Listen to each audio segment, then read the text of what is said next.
Let's start with Tottenham Hotspur, because we've been talking this season about their chances, whether they're going to be better or worse than last year, how they're pushing. And then I feel like I've seen this again. I think they've dropped 10 points from leading positions.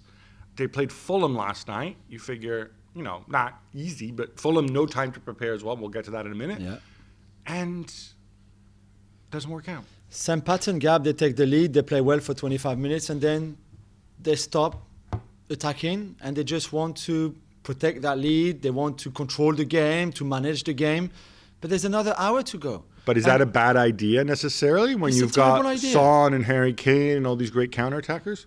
No, but you don't even counter-attack. You do nothing. You just sit deep and you just wait. And we saw that against Wolves. Guess what? Well, Wolves scored in the end. We saw that against Palace. Guess what? Palace scored in the end. And now we see that at home against Fulham, where you just stop playing. Harry Kane, one shot on target the whole game. That's his goal, 20 minutes in. After that, nothing. Just nothing. And I just don't understand why.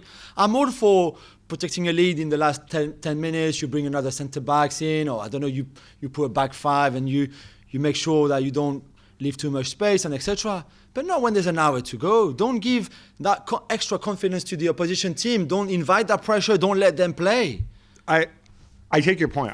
I'm wondering if maybe this was a game where, I thought Ndombele was very good when he was on the pitch. This was maybe a game where, and I always mention him, but if you have a Lo Celso that you can bring on, then maybe all of a sudden you can keep the ball more, you can keep the ball further away.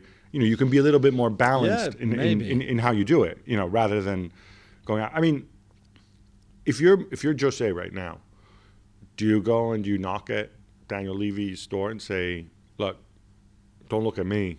This is the best I can do in this situation? I don't think that's true. I'm sorry. I don't think that's the best he can do. And I don't know, the players, at least the last time I spoke to some of them, they were happy.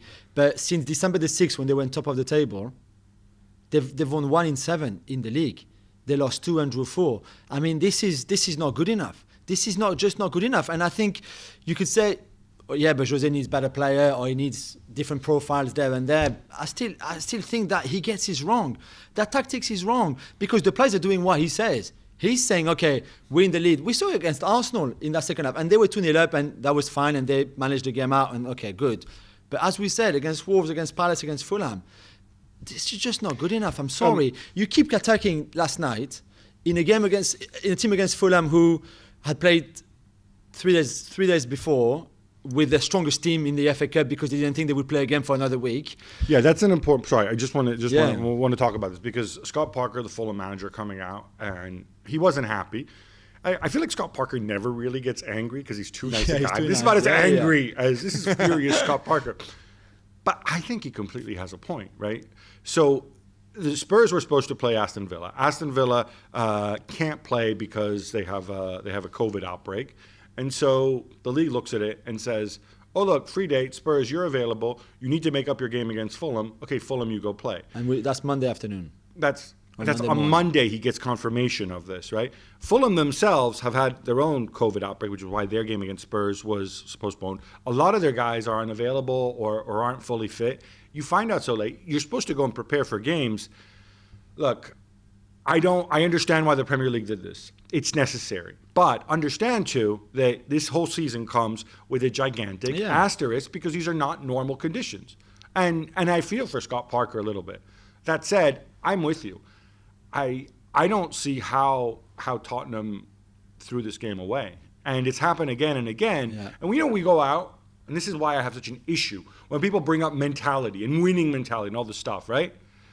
People use mentality when they can't really explain something, right?